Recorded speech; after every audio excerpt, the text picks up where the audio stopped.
क्या बिहार के शिक्षा मंत्री मिथिलेश तिवारी को भी इस्तीफा देना पड़ेगा? क्या सम्राट चौधरी झुक जाएंगे? नरेंद्र मोदी झुक गए, धर्मेंद्र प्रधान का इस्तीफा ले। मूल रूप से कॉकरोच वाले लीड करेंगे तो शायद संभवतः वो उनकी बार्गेनिंग हार्ड होगी। जैसे कि आप दिल्ली में देखे प्रधानमंत्री को भी झुकना पड़ा कि ये मूवमेंट अगर जेनजी को आकर्षित कर पाया तो निश्चित तौर पे सरकार को झुकना पड़ेगा। इसी से तय होगा कि मिथिलेश तिवारी का शिक्षा मंत्री का इस्तीफा होगा या नहीं होगा। देखिए 3-4 दिनों नहीं, बिहार में आंदोलन होने से बिहार की सरकार को फर्क नहीं पड़ेगा, बल्कि उत्तर प्रदेश में होने वाले विधानसभा चुनाव पर भी गहरा असर पड़ेगा। क्या बिहार के शिक्षा मंत्री मिथिलेश तिवारी को भी इस्तीफा देना पड़ेगा? क्या सम्राट चौधरी झुक जाएंगे? नरेंद्र मोदी झुक गए, धर्मेंद्र प्रधान का इस्तीफा ले लिया। झारखंड में हेमंत सोरेन भी झुक गए। अब बात बिहार की है, तो क्या बिहार में जो जनजी मूवमेंट खड़ा हो रहा है, इतना बड़ा छात्रों का आंदोलन राजधानी पटना में खड़ा हो गया है, तो क्या मिथिलेश तिवारी का इस्तीफा होना तय है? और सबसे बड़ी बात यह कि इस मूवमेंट की पीछे की, इस आंदोलन की पीछे की असली कहानी क्या है, हम बातचीत करेंगे, चर्चा करेंगे और फैक्ट से समझेंगे कि असल कारण क्या हो सकता है इस आंदोलन का, और इस आंदोलन से क्या वाकई में मिथिलेश तिवारी का इस्तीफा पक्का होगा। नमस्कार, मैं अर्पिता, हमारे साथ यहाँ रामबंधु वत्स सर हैं, चुनावी विश्लेषक होने के साथ साथ सर बिहार की राजनीति में बहुत कुछ होता रहता है और आप उस पर तमाम विश्लेषण जो करते हैं बड़े दिलचस्प रहते हैं। अभी ये छात्र बैठे हुए हैं गर्दनी बाग में, बीपीएससी के छात्र हों, असिस्टेंट प्रोफेसर वाले छात्र हों, कई तरह के आंदोलन हमने देखे, लेकिन सफल एक भी नहीं हुआ पिछले 3-4 सालों में। लेकिन जंतर मंतर में लोगों ने देखा, झारखंड में लोगों ने देखा, रांची में लोगों ने देखा, बहुत असर पड़ा। तो बीपीएससी के छात्र जो बैठे हुए हैं या अन्य अभ्यर्थी जो बैठे हुए हैं, क्या इस्तीफा ले पाएंगे शिक्षा मंत्री का? देखिए अभी लगता है कि इस देश में आंदोलन, प्रदर्शन, धरना प्रदर्शन का सीजन आ चुका है। जी हाँ, जंतर मंतर से जो बयार बही है वो झारखंड और कई राज्यों होते हुए बिहार आ गई है।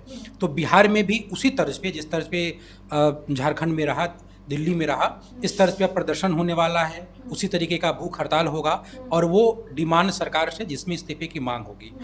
अब महत्वपूर्ण ये है कि इसका परिणाम क्या होगा और इसके पीछे का मुख्य उद्देश्य क्या है। जैसा कि आप बताए भी हैं कि यहाँ तो अलग अलग परीक्षाओं को लेकर के, बीपीएससी का हो, एसएससी का हो, अलग अलग परीक्षाओं को लेकर के पिछले 3-4 सालों से प्रदर्शन होते रहे हैं और सड़कों पे छात्र रहे हैं, उन पे डंडा बरसाई गई है। लेकिन इधर जिस तरीके से संगठित तौर पे अब छात्र आंदोलन हो रहा है, भूख हड़ताल भी होगा, प्रदर्शन भी होगा, तो इसके पीछे का जो मुख्य उद्देश्य है ये कहीं ना कहीं सरकार पे उस तर्ज पे दबाव देना जिस तर्ज पे अभी आंदोलन का सीजन है, जो कॉकरोच मूवमेंट चला उसके बाद चला। अब इसमें अगर आप इसके स्वरूप को देखेंगे तो 2 इसमें मुख्य रूप से स्वरूप मिलेगा। एक ये है कि अभी तक, मतलब ये जो आंदोलन होने वाला है, इससे पहले तक जब नई सरकार बनी, सम्राट चौधरी मुख्यमंत्री बने, तो प्रशांत किशोर का जो मूवमेंट था वो था सम्राट चौधरी के इस्तीफे का दबाव। वो बांकीपुर चुनाव को सम्राट चौधरी का जनमत संग्रह बता रहे थे। तो एक मुख्यमंत्री के इस्तीफे देने का एक दबाव की जो राजनीति थी वो कहीं ना कहीं से अब एक मंत्री, शिक्षा मंत्री रामानंद तिवारी हैं, मिथिलेश तिवारी हैं, इनके इस्तीफे पर उसको शिफ्ट करने के लिए भी एक राजनीतिक प्रयास है। आप देखिए कि झारखंड में हुआ तो वहाँ से मुख्यमंत्री का त्यागपत्र नहीं मांगा गया। तो ये जो मूवमेंट होगा इसमें मुख्यमंत्री नहीं, इसमें भी शिक्षा मंत्री के त्यागपत्र। लेकिन सवाल तो सर वही है कि मतलब सम्राट चौधरी इतनी आसानी से झुकेंगे क्या? क्योंकि सम्राट चौधरी थोड़े अलग तरह के नेता के तौर पर, उनके तेवर भी काफी अलग दिखते हैं। 100 दिन हुए सरकार को और ऐसा लगता है कि मतलब बिल्कुल बिहार को उन्होंने बदल ही दिया, जिस तरह प्रचार वगैरह करते दिखते नजर आते हैं। तो सम्राट चौधरी अगर इस्तीफा ले लेते हैं मिथिलेश तिवारी से तो मतलब वो झुक गए, वो प्रशांत किशोर के मूवमेंट के आगे भी झुक गए जो उन्होंने बीपीएससी छात्रों के लिए किया था। अभी गर्दनी बाग में भी जो प्रदर्शन हो रहा है वो खुले तौर पर छात्रों का ये नहीं कह सकते, पूरा समर्थन कांग्रेस का है, लेफ्ट की पार्टियों का आप देखिए बाकायदा समर्थन है। पप्पू यादव गर्दनी बाग जाकर खुद धरने पर बैठ जाते हैं और तमाम बड़े छोटे मोटे नेता सब पहुंच रहे हैं। तो कहीं ना कहीं ये राजनीतिक प्रदर्शन भी लग रहा है। तो ऐसे में क्या सम्राट झुकेंगे, ये भी बड़ा सवाल है। देखिए ये जो प्रदर्शन है, जो बिहार में प्रदर्शन हुआ, आप देखिए दिल्ली में आंदोलन का नेतृत्व जेएनजी ने किया जो कि गैर राजनीतिक पार्टी के थी। उसके बाद समर्थन हुआ, वहाँ भी वामपंथी पार्टी, कई पार्टियों का समर्थन रहा। कांग्रेस का भी रहा, सपा का भी रहा, लेकिन जो लीड था वो लोग कर रहे थे जो किसी पार्टी के नहीं थे, हाँ न्यूट्रल थे।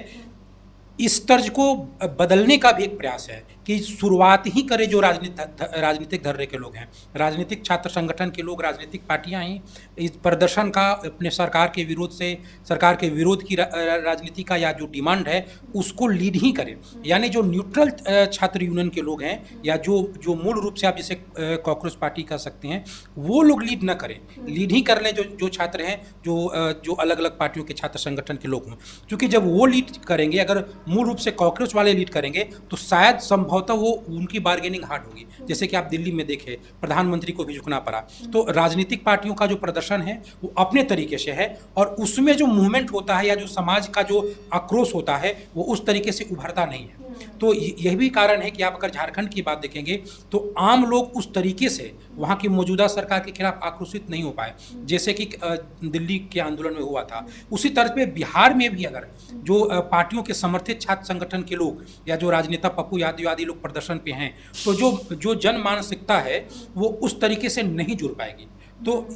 तो सबसे बड़ी बात है कि इस आंदोलन का नेतृत्व कॉकरोच पार्टी के तर्ज पे न होकर के जो स्थापित पार्टियां हैं बिहार में, उनसे जुड़े छात्र संगठन के लोग ही लीड कर रहे हैं। तो मतलब मिथिलेश तिवारी का इस्तीफा अगर वाकई में छात्र चाहते हैं, क्योंकि बीपीएससी की प्रारंभिक परीक्षा में जो 70वीं बीपीएससी हुई थी उसमें कुछ अनियमितता की जो बात सामने आई थी, उसी को लेकर ये मूवमेंट लगातार बनना हुआ है। और इसमें पहले भी प्रशांत किशोर सामने आ चुके हैं, लेकिन वो जेल तक चले गए, गांधी मैदान में उन्होंने आमरण अनशन तक कर दिया, 2-3 दिन तक बैठे रहे, ठंड में बैठे रहे, और कुछ भी उसमें बड़ा निकल कर आया नहीं। छात्र पिटे और वापस चले गए अपने अपने घर लौटकर। लेकिन अभी दो जो जीत मिली, बड़ी जीत मिली, उसके बाद छात्र वापस बैठे हैं, लेकिन ये राजनीतिक मूवमेंट बन चुका है। तो प्रश्न वही आकर खड़ा होता है, क्या राजनीतिक रूप से अब सम्राट चौधरी झुकेंगे? क्योंकि आप देखिए, जो बांकीपुर का चुनाव हारी है बीजेपी, उसका 2 फैक्ट माना जा रहा है, एक तो सम्राट चौधरी को, एक नितिन नवीन को। तो आप क्या मानते हैं? देखिए, ये मूवमेंट अगर जेएनजी को आकर्षित कर पाया तो निश्चित तौर पे सरकार को झुकना पड़ेगा। और झुकने का ये नहीं कि केवल त्यागपत्र अपने मंत्री से दिलवा दें, मतलब जो उनकी मांग है, जो 17वीं बीपीएससी परीक्षा रद्द करने की मांग है, वो भी एक हो सकता है, वो भी विकल्प हो सकता है। लेकिन अगर ये मूवमेंट, चूंकि इस मूवमेंट को लीड ही कर रही है राजनीतिक पार्टी, तो क्या वास्तव में जो जेएनजी है उससे अटैच हो पाएगा? घरों में जो जेएनजी के जो परिजन, जो माता पिता बैठे हैं, जो जंतर मंतर के समय में जिस तरीके से नाराज हो रहे थे, सपोर्ट कर रहे थे, उस तरीके से हो पाएंगे या नहीं हो पाएंगे, ये देखने वाली बात है। क्योंकि इसमें संदेह इसलिए करना जायज़ है क्योंकि इसकी लीड ही कर रही है राजनीतिक पार्टी, भले विरोधी पार्टी, विपक्षी पार्टियां हैं, लेकिन मूल रूप से जो जेएनजी का जो ग्रुप है, जो गैर राजनीतिक वर्ग है, वो इस आंदोलन को लीड नहीं कर पा रहा है। सर, इसमें सबसे दिलचस्प बात ये भी है कि जिस परीक्षा को लेकर बड़ा आंदोलन खड़ा हो रहा है बिहार में, ये वही परीक्षा है जिसमें खान सर से लेकर रहमान सर तक सड़कों पर उतरे थे, कई दिनों तक प्रदर्शन होते रहे। प्रशांत किशोर का जिक्र हमने कर ही दिया है, और जो आम छात्र थे वो भी बड़ी संख्या में जुट रहे थे। लेकिन धीरे धीरे आंदोलन कमजोर पड़ा और फिर आ गया बिहार का विधानसभा चुनाव, सब कुछ शांत हो गया, और उस आंदोलन का सर असर चुनाव में भी नहीं दिखा। सबसे बड़ी बात ये कि जिस सरकार के खिलाफ ये मूवमेंट, ये आंदोलन खड़ा हुआ था, वो इतने बड़े बहुमत से बिहार में जीत कर आ जाती है। तो मतलब उस वक्त नहीं झुकी थी बीजेपी, तो अब भी नहीं झुकेंगे सम्राट चौधरी, मुझे मान लिया जाए? देखिए, बिहार में जैसे सम्राट चौधरी की सरकार बनी तो कई अलग अलग तरीकों से प्रदर्शन हुआ। संजोग ऐसा रहा कि भरत तिवारी फर्जी इनकाउंटर मसला हुआ, उसके बाद उससे पहले नीट छात्रा का मसला था। तो प्रदर्शन का एक दौर नई सरकार को झेलना पड़ रहा है। अब ये एक ऐसा प्रदर्शन है जो प्रदर्शन छात्र लोग करते आए हैं, सरकार ने कभी मांग मानी भी नहीं है, क्योंकि उन प्रदर्शनों से कभी जो आम लोग, जो घरों में बैठे लोग हैं, उन लोगों का आक्रोश नहीं जुड़ पाया, तो एक आम लोगों का प्रदर्शन नहीं बन पाया था।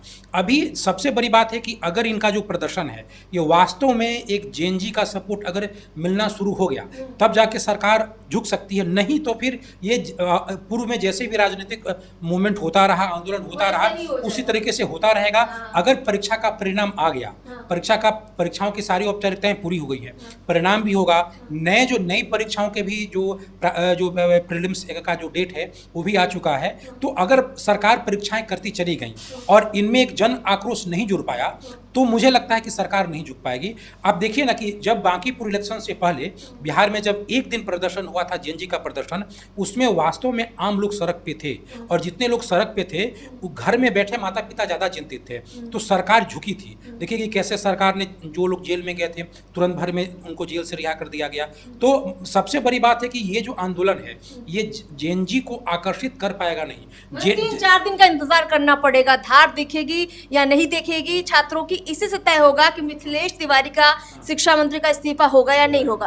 देखिए 3-4 दिनों नहीं, अब लंबा भी वक्त हो सकता है, क्योंकि कोई भी मूवमेंट आप देखेंगे तो लगभग महीना भर भी हो सकता है। छात्रों ने 3-4 दिन का जो अल्टीमेटम दिया है उससे थोड़ी एक तस्वीर तो दिख सकती है। बिल्कुल, देखिए अगर ये पार्टी, चूंकि ये पॉलिटिकल पार्टी है, इस अपने आंदोलन को जेएनजी मूवमेंट में बदल पाए, जिसमें मुझे शंका है, क्योंकि अगर नेतृत्व गैर राजनीतिक वर्ग या समूह करता तो संभव है कि ऐसा हो पाता। लेकिन चूंकि पार्टी है, जैसे पप्पू यादव हैं, क्या पप्पू यादव का कनेक्शन वास्तव में इस वक्त जेएनजी में है कि वो उनको सड़कों पे घरों से बाहर ला पाए? तो अगर ऐसा हो पाता है तब सरकार दबाव में आएगी, क्योंकि सरकारें दबाव में आ रही हैं। और सबसे बड़ी बात है इन जो राज्यों में आंदोलन चल रहा है कि एक राज्य के आंदोलन का प्रभाव दूसरे राज्यों में पड़ चुका है, और ये बिल्कुल आंदोलन का भी सीजन है और चुनाव का भी सीजन है। एक के बाद एक लगातार 2027 में भी कई चुनाव हैं। तो एक, और खासकर बिहार में ऐसी कई घटनाएं घटी हैं जिसका उत्तर प्रदेश में प्रभाव पड़ रहा है। तो अगर ये मूवमेंट जेएनजी के रूप में बदल पाता है, उसे अटैच हो पाता है, तो निश्चित तौर पे मुझे लगता है कि सरकार झुक सकती है। बिल्कुल, हाँ, और अगर ऐसा नहीं हुआ तो जिस तरीके से आंदोलन बिहार में होते रहे 3-4 सालों से, वो उसी का एक क्रम, उसी का एक सिलसिला होगा। चलिए सर, बहुत बहुत शुक्रिया हमसे बातचीत करने के लिए। कुल मिलाकर अगर जेएनजी उस मूवमेंट को खड़ा कर पाते हैं जो जंतर मंतर पर था, जो रांची में दिखा, झारखंड में दिखा, तो शायद सम्राट झुक भी सकते हैं, क्योंकि सिर्फ बिहार में आंदोलन होने से बिहार की सरकार को फर्क नहीं पड़ेगा, बल्कि उत्तर प्रदेश में होने वाले विधानसभा चुनाव पर भी गहरा असर पड़ेगा। इसीलिए सम्राट चौधरी झुकेंगे तभी जब चुनाव को सीधे जेएनजी मूवमेंट जो है इफेक्ट करेगा, प्रभाव डालेगा। फिलहाल इस चर्चा में बातचीत में इतना ही। नमस्कार।